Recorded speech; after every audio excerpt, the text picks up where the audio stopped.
Bueno, le damos los buenos días, porque esto va a salir de día a pesar de que es de noche. Al compañero Guillermo Moreno, que ya está en línea. Te saludamos, Guillermo, muy buenos días. Mario Sadras para Radiográfica te saluda. ¿Qué tal? Buenas, gracias por el llamado. Un placer hablar con ustedes. Igualmente. Bueno, vamos a empezar. Queremos ir a lo más sustancial.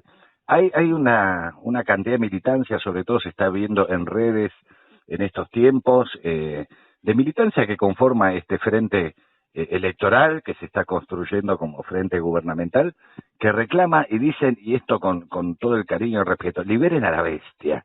Dicen, ¿qué supones que espera la militancia de Guillermo Moreno o estos sectores de la militancia? No, mira, no hay nadie imprescindible. Se murió Perón, se murió Néstor. No hay nadie imprescindible. Lo importante son las políticas. Los proyectos son conjuntos, son colectivos. Las personas somos circunstancias. Todos somos circunstancias. Así que esto no... Lo que en todo caso tendríamos que reflexionar sobre lo que vos acabás de decir, que es muy importante. Es decir, este frente electoral se está transformando en un frente gubernamental. ¿Está bien? Que es algo así como dice el presidente. Miren, este es un gobierno de coalición. ¿Está bien? Uh-huh. Lo cual a mí me viene bien. Porque si es un gobierno de coalición y le va bien, participa el peronismo. Y si es un gobierno de coalición y le va mal, el peronismo no va a tener nada que ver. No es responsable. Claro. No se sabe quién es el responsable acá. ¿Está bien? Acá no se sabe quién es. Si le va bien, por ejemplo, no se sabe quién es el responsable de lo que pasó el viernes. Uh-huh. ¿Está bien? Con los jubilados. No se sabe quién es el responsable de por qué tener un montón de plata en el Banco Central. Bajaste las LELIC, pero a las empresas no les llega. Bueno, entonces... Es muy interesante lo que vos acabas de decir. Este es un frente electoral que se transforma en un frente gubernamental y es un gobierno de coalición. Porque la verdad que me acuerdo del Frejudi, por ejemplo, con Perón. También era un frente electoral, pero mandaba el peronismo. Sí. Ahí estaba claro que mandaba el peronismo. ¿O había alguna duda? Ahora no, Guillermo. Acá no está muy claro quién conduce. Conceptualmente estoy diciendo, las decisiones las toma Alberto, eso no hay ninguna duda. No, para que quede claro, estoy desde los conceptos. ¿Cuál es la doctrina que hoy está al frente tomando las decisiones? No está quedando claro. No podemos decir con precisión, no, acá está la doctrina peronista en el ejercicio del mando. No se puede decir, y el presidente me da la derecha con eso cuando dice este es un gobierno de coalición. Listo, es un gobierno de coalición, nos quedamos todos tranquilos. Producto de las negociaciones.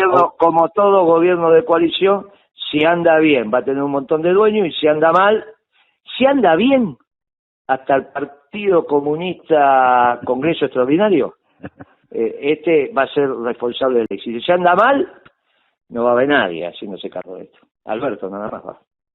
Claro, y en términos de doctrina, porque estamos hablando justamente frente a esta pandemia, que es un caso claramente absolutamente excepcional y coyuntural, pero hay lineamientos que el mundo, y en coincidencia con desde el Papa para acá, estamos hablando de la vida humana, estamos hablando de una forma de doctrina que pone al hombre y a la economía por delante de la economía.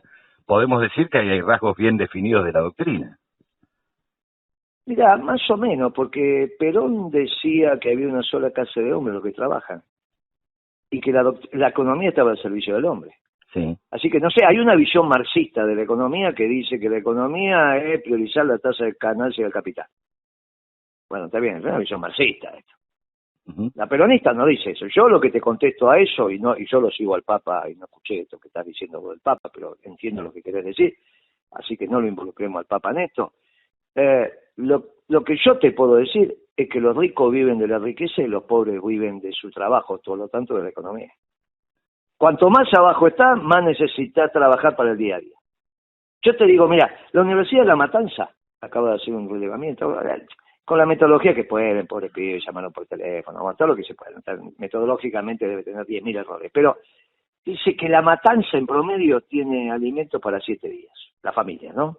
Ahí tenés Ciudadela, que debe tener para un mes, 2 meses, 3 meses, qué sé yo, y tenés las barriadas que deben tener para mediodía. Sí. Ahora, si vos no haces economía, ¿cómo llega la comida? ¿Por arte de magia?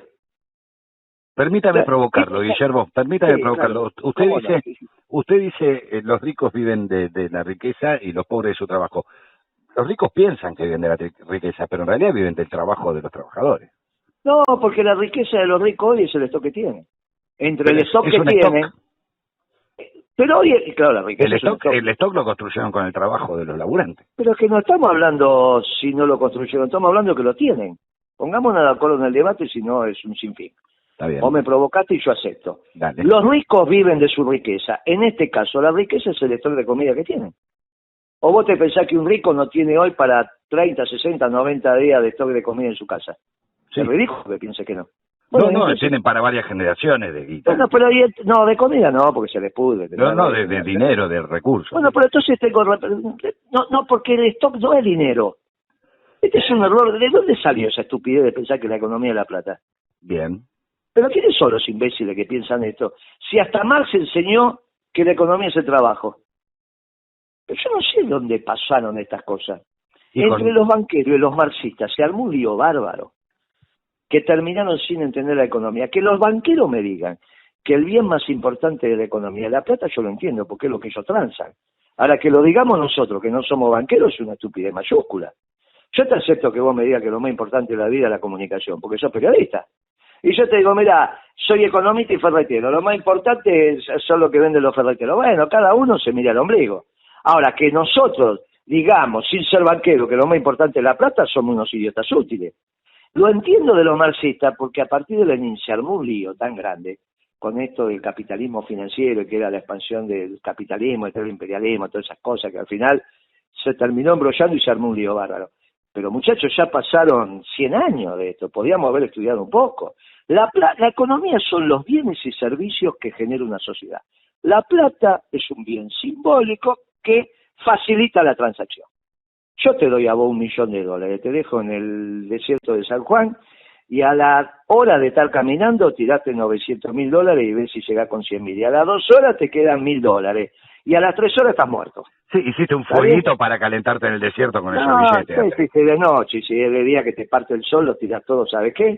Entonces, la plata es un hecho simbólico extraordinario que construyó la sociedad, pero no es la economía. Entonces, ahora me quieren explicar que vas a mantener la demanda agregada repartiendo plata, está perfecto. Pero resulta que la oferta te baja un 40%. Entonces, ni Mandrake puede solucionar esto. La contradicción no es vida o economía, es vida y economía. Claro, economía como concepto entonces no marxista ni capitalista, sino como la forma de un ecosistema en donde la sociedad convive en función de ese código que usted... Pero ¿cómo no capitalista? Si estamos en el modo de producción capitalista, vos me querés decir que el gobierno argentino en este momento quiere cambiar el modo de producción capitalista. No digo eso, digo que esa convención es la que comparte el capitalismo y el marxismo, digamos. Ninguna conversión, este es el modo de producción capitalista que los peronistas no renegamos. Perón jamás renegó del modo de producción capitalista, del modo de producción, renegó de la distribución, por eso somos justicialistas. Claro. El Papa tampoco reniega de la propiedad privada, ¿eh? El Papa lo que dice es que el mundo no es justo. Nosotros decimos que la economía tiene que estar al servicio del hombre. Ahora, los medios de producción no tenemos ningún problema que sean privados. Nos metemos con el flujo, no con el stock. Por eso, acá hay un desorden conceptual que creo que está penetrando en el gobierno. Yo leí el otro día una tontería en página 12 que hablaba de keynesianismo de guerra. Y entonces piensa y dice, les voy a aplicar el marco teórico de Alberto. Y entonces empiezan un artículo hablando del keynesianismo de guerra. Entonces llegan a la estupidez de decir que el Departamento de Defensa norteamericano, cuando quería ganar la Segunda Guerra Mundial, le hacía órdenes de compra al complejo militar e industrial. Pero una cosa insoportable leer eso. Lo que hacía el Departamento de Defensa con las órdenes de compra era planificar la economía. Lo que decidió Roosevelt, todos los factores de producción de la economía norteamericana al servicio de ganar la guerra. Por lo tanto, el complejo industrial militar hacía el armamento, los alimentos para los soldados, los textiles para la vestimenta, y así sucesivamente. Pusieron la economía norteamericana al servicio de la batalla. La conducción de la guerra era política, la llevaba Roosevelt, no los generales. La guerra es una cosa muy difícil y muy complicada para tenerla al frente de los generales al frente de la batalla. Lo mismo ahora, ¿eh? Y en este caso, claro, y en este caso, frente a este escenario, ¿hay algunos parámetros que se modifican dentro de esa forma de organización mundial que estás planteando? El esquema mundial cambió con la asunción de Trump. Te imaginas que Trump empezó a hacer lo que hacíamos nosotros en el 2012, que era administrar el comercio exterior. A nosotros nos decían de todo menos bonito, y a Trump le tienen paciencia estratégica. Pero vos te podés imaginar que Trump, que administra el comercio, no va a ser neoliberal. Sería la primera vez que hay un neoliberal que impide el libre flujo del comercio internacional. Es una tontería. Por eso hay que estudiar y hay que ser profundo en los análisis.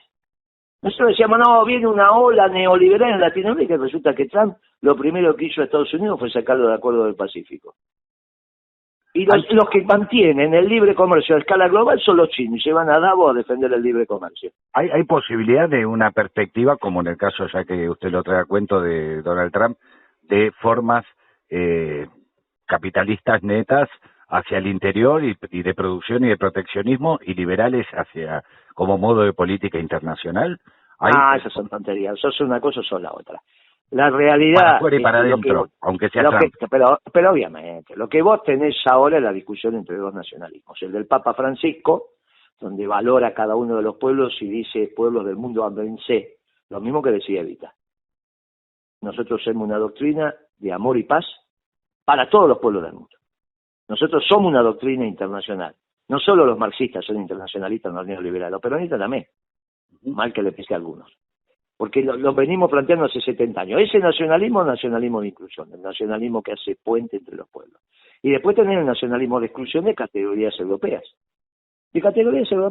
Ese nacionalismo xenófobo que trata de que un pueblo se imponga a otro pueblo.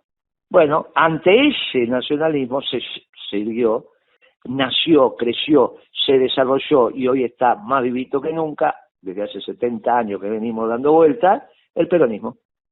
Ahora, acá tenemos un gobierno de coalición, entonces no se sabe muy bien cuál es la doctrina. ¿Y de qué todo gobierno de coalición, por eso lo que vos dijiste... Depende del tiempo de la relación de fuerza, Guillermo, que esto se defina como un gobierno peronista. ¿De qué depende? ¿De la coyuntura internacional? ¿Debe haber variables? Depende de la cabeza del que manda. No, es mucho más fácil. ¿Solamente? Porque no jugamos solo. No, pero que seas peronista. Perón fue peronista y estaba solo. Y se plantaba a los embajadores y a los dos que habían ganado la guerra. No. Depende de la cabeza del que manda. Depende cómo se define el que manda.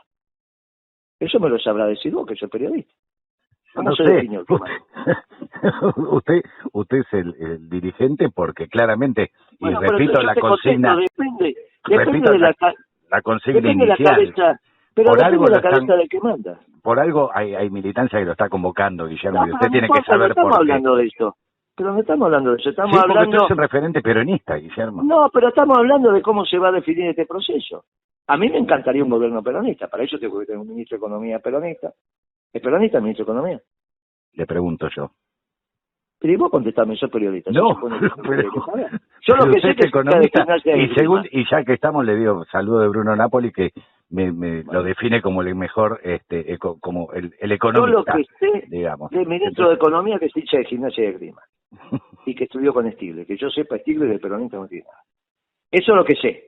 Te pregunto a vos porque no sé si es peronista. No, pero leí allá en los 90 lineamientos de Stiglitz que hablaba, y le hablo de una nota, de un artículo que leí allá por el año 90-92, cuando parecía que, según las teorías que habían, que se había acabado el Estado, el fin de la historia y toda esa boludez, que las notas de Stiglitz que hablaba en términos de las relaciones que había que tener con el fondo, el desarrollo del mercado interno, etcétera, que fueron prácticamente literales a las que usted en el gobierno de Néstor y luego de Cristina asumieron casi plenamente. Parecía estar leyendo un programa de gobierno de Stiglitz.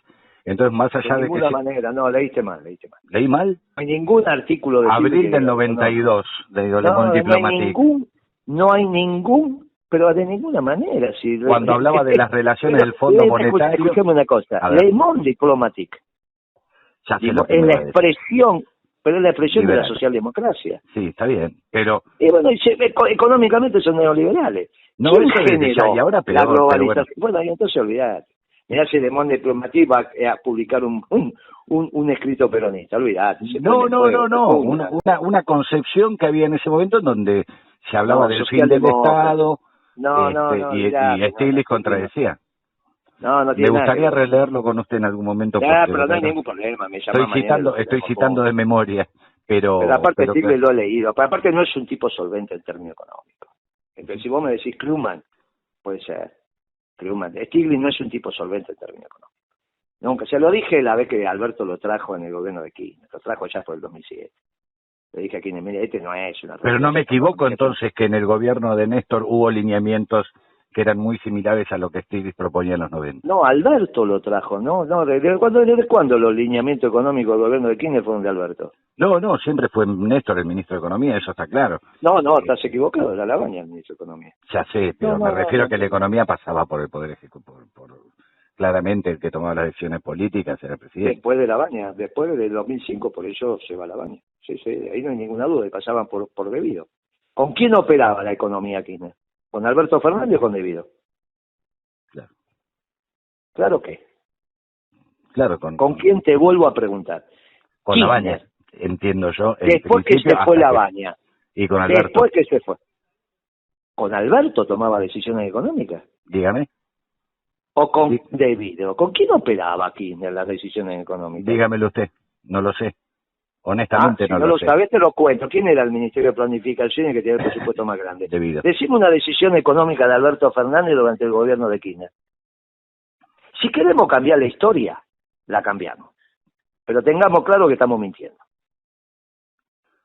Y la verdad que no se puede mentir. No se puede mentir. No se puede mentir. Yo estuve ahí. Kirchner asumió el 25 de mayo y yo el 28. Y Debido el 25. Si queremos cambiar la historia, la cambiamos, pero no me hagas parte a mí. Kirchner tenía un triángulo de poder. Labaña le garantizaba los equilibrios macroeconómicos, hasta el 2005 te estoy diciendo, ¿eh? Le garantizaba los equilibrios macroeconómicos.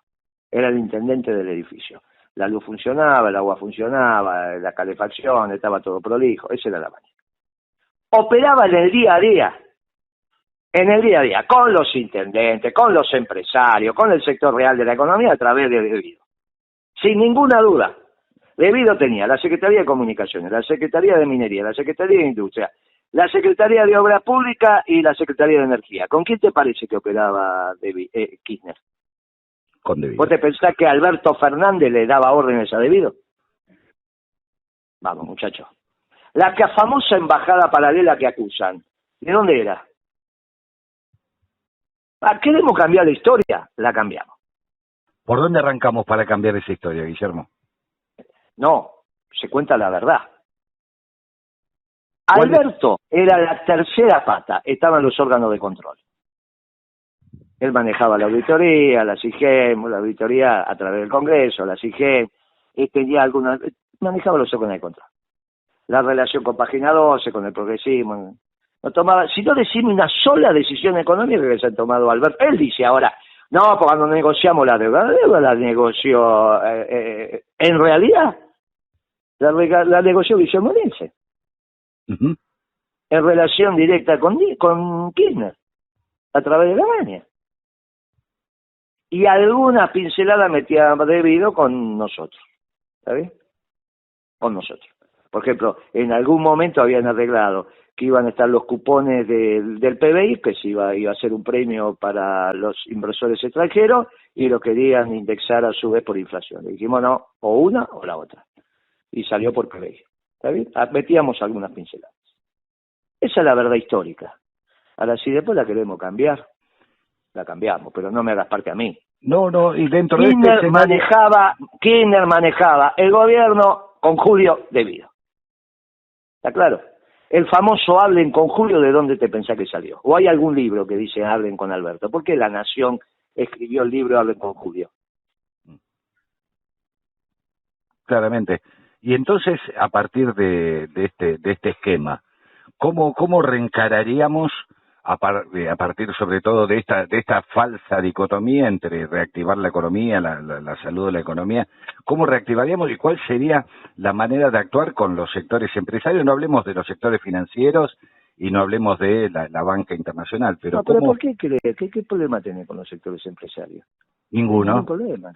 Ninguno, pero no hay un desacatamiento. ¿Cuál? No es una contraofensiva la de Roca, la de esta ola de despidos? ¿Hay un alineamiento? ¿Cómo pero le ¿cómo esta si lo actitud acaba de de aprobar? despidos? Pero escuchame una cosa, lo acaba de aprobar el Ministerio de Trabajo de Alberto, esta semana, con el gremio. ¿Vos sabías eso? Sí. ¿Y entonces? ¿Qué quiere decir que Moroni no es un nombre de Alberto? Sí, es un nombre de Alberto, pero hay una lectura de desacato a una decisión Pero si presidencial lo a acaba de partir del aprobar, decreto. pero lo acaba de aprobar el Ministerio de Trabajo. ¿Sabés lo que te estoy diciendo o no? Sí, y me preocupa A ver, entender lo que se me juntaron parece Techín. que entiendo. A ver, se juntó Techín, el sindicato, el del Ministerio de Trabajo, y se pusieron los tres de acuerdo. Este Ministerio de Trabajo, no el de Macri. Ahora, la semana que pasó. O que mejor dicho, no terminó, esta semana. Sí, todavía no tenemos bien los tiempos, pero sí. Esta semana. Se juntaron, te vuelvo a decir, Martínez, Wokra, Techín y Moroni, el ministro de Trabajo de Alberto. Y acordaron. Y se pusieron de acuerdo, firmaron un acta. Avalada por el Ministerio de Trabajo. ¿Y esto no debilita la decisión presidencial? Pero entonces decirle a Moroni, ¿para qué la firmó? ¿Y qué entiende usted que hubo ahí en términos de negociación que habilita justamente? Y evidentemente nada si lo acaba de avalar el Ministerio de Trabajo. Te vuelvo a decir, vos me entendés que el Ministerio de Trabajo avaló la negociación y se terminó refrendando en un acta entre el sindicato que expresa los intereses de los trabajadores y la patronal. Y la firmó el Ministerio de Trabajo, lo avaló. Está bien.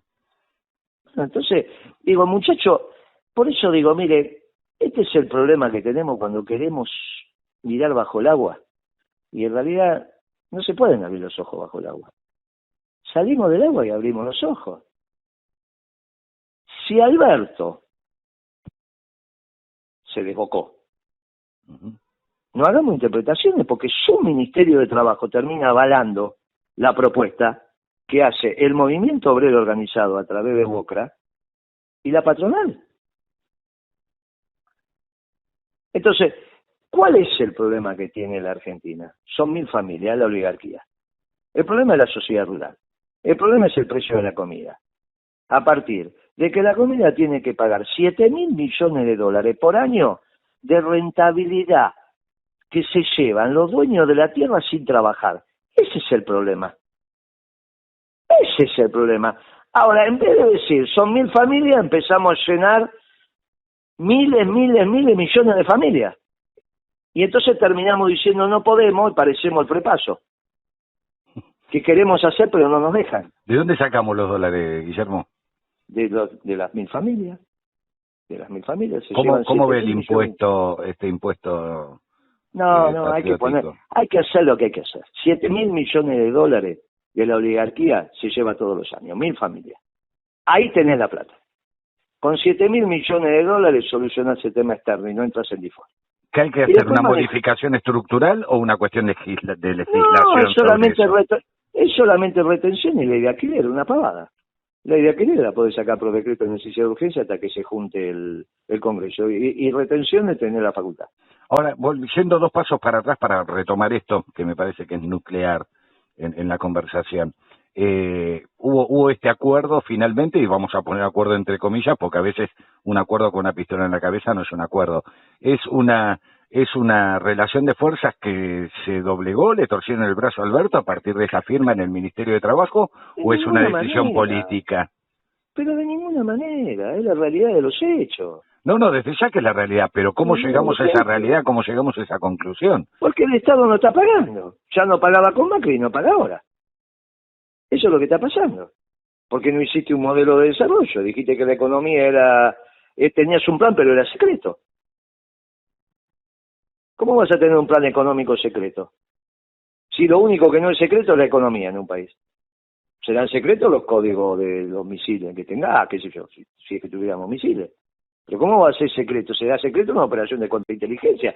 Pero ¿cómo va a ser secreta la economía de un país? Si lo que hace la economía son el sector privado. ¿Quiénes son el sector privado? Los empresarios del movimiento obrero. ¿Cómo va a ser secreto? Entonces, el problema que tenés es que hoy te encontrás con el coronavirus con 15 puntos de déficit fiscal sobre el PBI.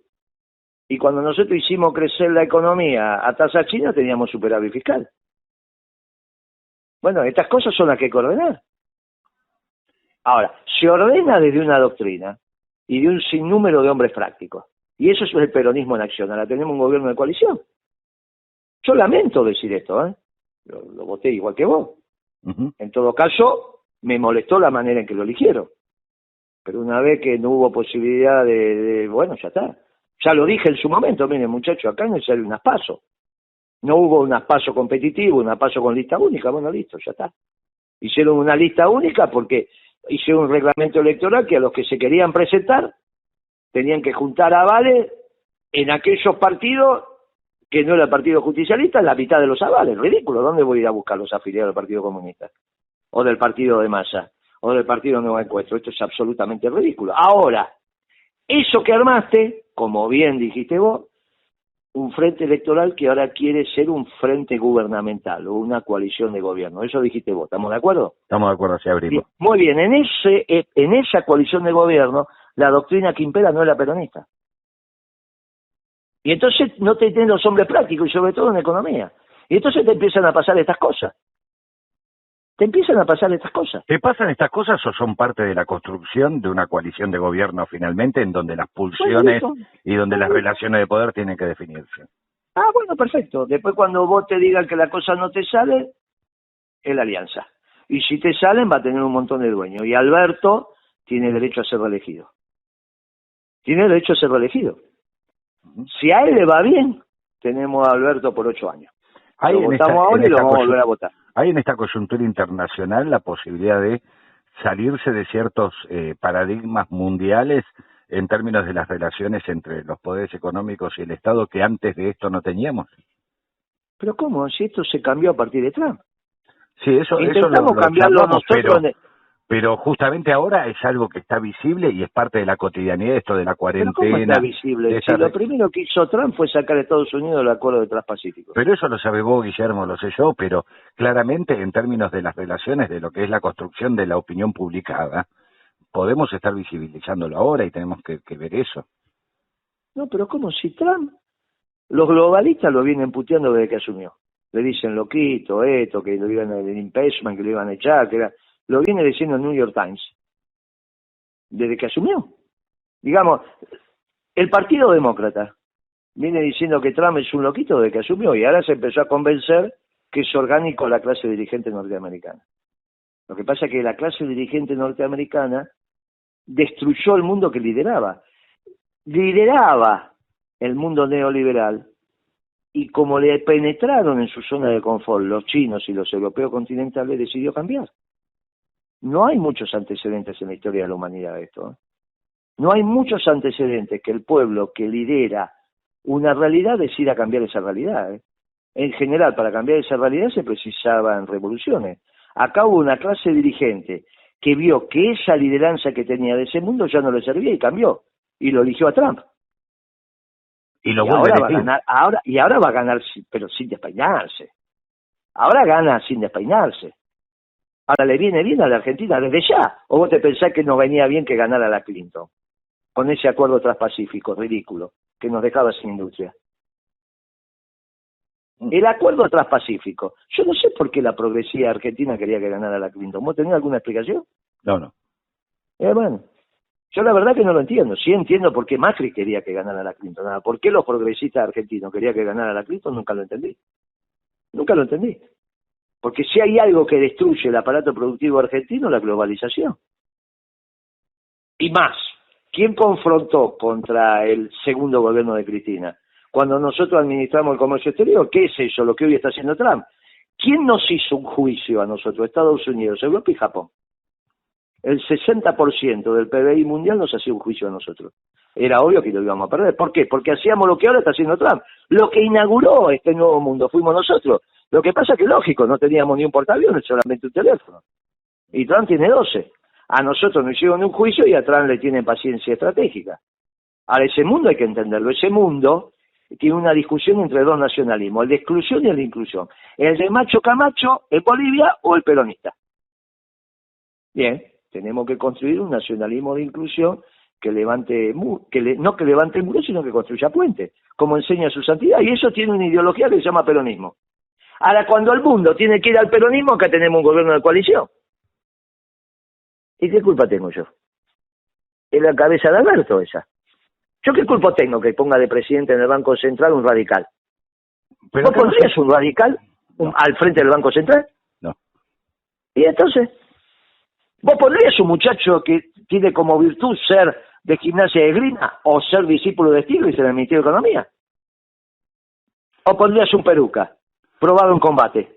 Claro, pero convengamos esto en algún sentido y a ver si igual tenemos tiempo.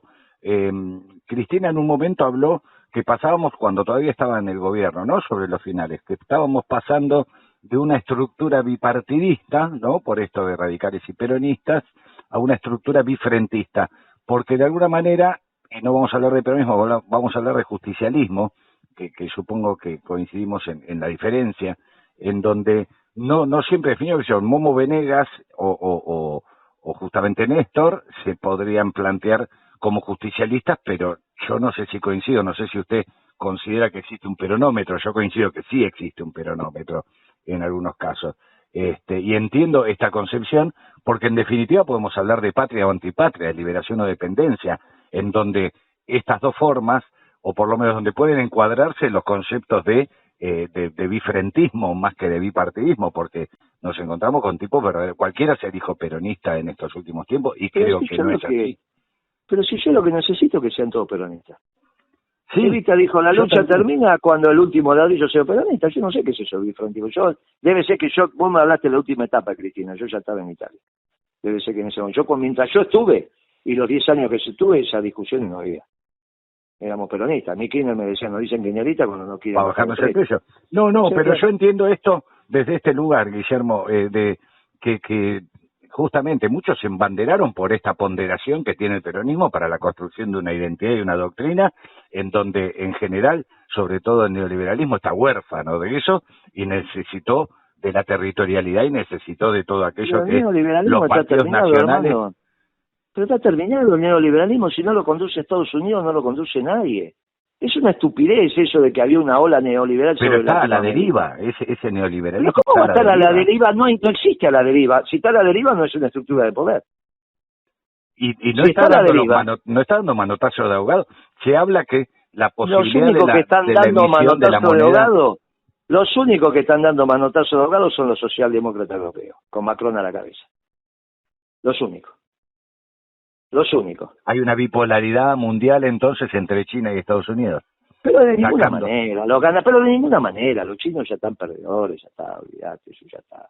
Son países extraordinarios, todo lo que quiera, pero ya está acá. ¿Y la necesidad entonces de Estados Unidos de salir así con los tapones de punta si la tuviera tan abajo de la pata, la pelota? ¿Por qué? Porque está ganando. Obviamente, está ganando. El nuevo Yalta es entre Putin y Trump. Y lo que nosotros tenemos que tratar es que se siente el Papa, y para hablar por los pueblos que no tienen voz. Entonces no tenemos que lastimar al Papa. Tenemos que hacer lo que hizo Alberto hoy, que piden que recen por él. Ahora, si piden que recen por él, y todos vamos a rezar por Alberto porque queremos que le vaya bien, que no lastime al Papa. Porque el único que puede hablar por nosotros es el Papa. Si no va a haber otro Yalta como en la Segunda Guerra. Por nosotros decís por los pueblos. Claro, por los pueblos que no tienen voz. Entonces, no hay que tomar ninguna decisión que lastime al Papa. ¿Y qué decisión decís que tomó el Papa? No entendí. ¿Cómo? ¿Qué decisión lastima al Papa? No entendí. Y alguna decisión que estás tomando, ¿no? ¿No? ¿O vos te pensás que si vos tomás algunas decisiones que atenten contra la vida, al Papa le va a ser cómodo en el Vaticano? Que se estarían tomando ahora desde el gobierno nacional. No, ahora no, ahora no, lo único que se está hablando tiene que ver con el coronavirus y estas cosas. Algunas propuestas de ley que se dijeron, déjalo, ahora ya no es tema de la sociedad. Lo dejamos, está no es tema de la sociedad. De acuerdo, de acuerdo. Por suerte no, pero no tome ninguna decisión que lastima al Papa, no haga lo de Berbisky. Déjalo a Berbisky solo. Déjalo, que no conduce nada, no sé, déjalo a Berbisky, que no lo tengas como referencia a Berbisky. No tenemos. No. Ni le quiero decir en términos políticos. Sí, está claro. Bien, está bien. Esos son los que lastiman al Papa, no sea que hay intereses inconfesables, responderán. para tratar de lastimar al Papa. Es innecesario lastimar al Papa, porque aparte el Papa es el único que puede expresar a los pueblos. Si no, esto va a ser otro acuerdo de Yalta, entre Putin y Trump. Los chinos no tienen energía, olvídate, son los perdedores. Aquellos pueblos que no tienen energía, abundante y barata, son los perdedores de esta historia. Por eso los chinos defienden el libre comercio. ¿Quién fue a Davos? ¿Quién es el último presidente de escala global que fue a Davos? ¿Quién fue? ¿Quién fue? El presidente chino. Fue a explicar a Davos que él era el garante del libre comercio internacional. Mira qué gauchito. Mira qué gauchito. Algunas lecturas dicen que el presidente chino también tiene esa perspectiva de desarrollo interno, más allá de cuál sea la perspectiva, pero no una proyección imperial como sí tiene Estados Unidos de sojuzgamiento de los pueblos vecinos. Sí, yo lo único que conozco eso son los prochinos. Los únicos que te dicen eso son los prochinos, que responderán a los intereses de los chinos. Después no y te aclaro, no deben haber negociado nunca con los chinos, ni los conocen. Ni lo conoce. Yo te aclaro que estuvo más de un año parado durante el gobierno de Cristina 2 barcos chinos. Uno traía materiales y otro traían los trabajadores chinos para hacer el puerto en Río Grande. ¿Sabías eso vos? No. Y bueno, ¿viste? Por eso, cuando el problema es la falta, no es tu caso, pues es un periodista, no tenés por qué saberlo, pero cuando las cosas no se estudian ni se dicen. Vos vas a Angola, no lo quieren ni ver a los chinos. Entonces, cuando se dicen cosas sin sustento, los únicos que te dicen eso que vos acabas de decir son los prochinos. Que vaya a saber por qué son prochinos, que yo porque habría que ya se murió, pobre Otto Vargas, pero habría que habérselo preguntado a él. No sé por qué son prochinos. Guillermo, yo voy a volver a insistir para no abusar más de tu amabilidad y me quedaría hasta las 3 de la mañana. Pero ¿por qué pensás que hay un clamor de sectores, y ya tenés que saber que lo hay porque existe, que dicen liberen a la bestia, te siguen viendo más allá de tus otros roles dentro de las políticas de gestión del Estado, como un secretario de Comercio que se plantó, que habló con los gerentes y que no habló con los gerentes, que habló con los dueños, que habló justamente con la cabeza y anécdotas con Blaquier, con Clarín, con los grupos más poderosos económicos. ¿Por qué pensás y qué pensás que podrías aportar vos desde esa perspectiva para construir un gobierno peronista finalmente? Mirá, en realidad todos queremos el éxito de Alberto. Sí. A mí me encantaría que si va a ser exitoso que sea con una doctrina peronista. Ahora, no hay otra manera si no es con una doctrina peronista. No hay ninguna, pues si no sos profundamente peronista y doctrinario no vas a ser exitoso. Porque no tenés las ideas claras. Si no, ¿por qué te pensás que la alianza no fue exitosa? Porque no tenía ideas claras. ¿Qué podrías aportar vos en esa dirección, Guillermo? Y no es importante los hombres, es importante el sistema. No, bueno, tu mirada de la doctrina, más allá que la lleves vos adelante. En los equipos de gobierno, es muy fácil. ¿Qué tenés que hacer ahora? Tenés que aclarar la emergencia en el sector externo. ¿Para qué? Para poder sentarte en la única caja importante que le queda a la Argentina, que es la caja en dólares que está en el Banco Central. ¿La puede administrar un radical? No, no la puede administrar. No le da la cabeza para administrar eso. ¿Quién lo tiene que administrar? Un consejo de expertos. ¿Quién serían los consejos de expertos? Los hombres prácticos. ¿Quiénes son los hombres prácticos? Están probados en combate. Los empresarios, personas físicas, no representantes de ellos. Pagani, Cotto, Unequian. Y del otro lado, ¿quién? Los dirigentes sindicales. ¿Quién? Moyano, Viviani, Barrio Nuevo, Fabre, los que están probados en combate, más los gobernadores probados en combate, más los intendentes. Todo eso es un consejo de expertos. ¿Para qué? Para planificar la economía. Y la economía se planifica desde la oferta. Por eso viene a cuento lo que pasó en la Segunda Guerra Mundial de Estados Unidos, que planificó la oferta para que para ganar la guerra. Acá hay que hacer lo mismo. Hay que planificar la economía para asignar los dólares correctamente. ¿En qué sectores? Alimentos, medicina, energía y logística. Más el día a día. Porque en el día a día tenés un montón de empresas imprescindibles para que vos puedas tener un litro de leche en la esquina de tu casa. Bueno, todo eso... Planificar desde la oferta, punto uno. Punto uno.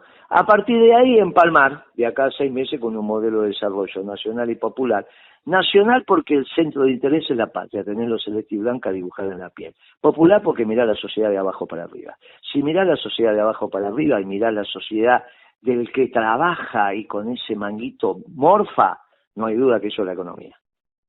No hay duda que es la economía. Desde ahí, con una orientación a la producción, quizás en 30 años terminemos con un ingreso per cápita de $30.000 por cabeza y podamos discutir igual con los ingleses para que nos devuelvan las Malvinas. Y esa es la Argentina que uno sueña. Y esa es la Argentina que uno quiere. Ahora, no se hace sin poner en acción la doctrina peronista. Hay que leer a Perón a la mañana, a la tarde, a la noche. Si Alberto lo hace, va a ser exitoso. Y si siguen leyendo a Laclau, dándole bola, viste, a estos que hablan difícil, que no se entiende nada, te va a seguir, viste, los de carta abierta, no se entienden ni lo que hablaban. Bueno, lo que te va a terminar, Foster para ser clarito, te va a terminar pasando lo que pasó el viernes con los jubilados. ¿Vos te pensás que si vos le decías a Moyano, le tengo que pagar la jubilación y a todos estos millones de jubilados, ¿me lo organizás? ¿A Moyano le hubiese pasado lo que pasó ese viernes? ¿A vos te parece que si pones un nombre práctico vas a comprar los fideos 3 veces más caro que lo que se vende en la esquina de tu casa? Bueno, ¿sabes qué pasa? Falta esa doctrina de hombres prácticos que van detrás del bien común, buscando el bien común. Como la zanahoria del burro, viste que le ponían la zanahoria adelante. Bueno, los peronistas somos así, nos ponen el bien común y ahí vamos. ¿Cómo? Como hombres prácticos, profundamente doctrinarios, profundamente humanistas y profundamente cristianos. Así que te deseo que el domingo tengas una feliz Pascua de resurrección de nuestro Señor Jesucristo. Viva Perón, Guillermo. Viva Perón y viva la patria. Gracias, compañero. Qué lío que armaste, ¿sabes el quilombo que vas a tener con esta entrevista? Dios mío, Dios mío. Si no la pasan, no te afecta. No, quédate tranquilo porque somos un medio nacional y popular. No hay problema. Si no la pasan, vamos a pasarla y te voy a avisar cuándo. Chao, compañero, gracias.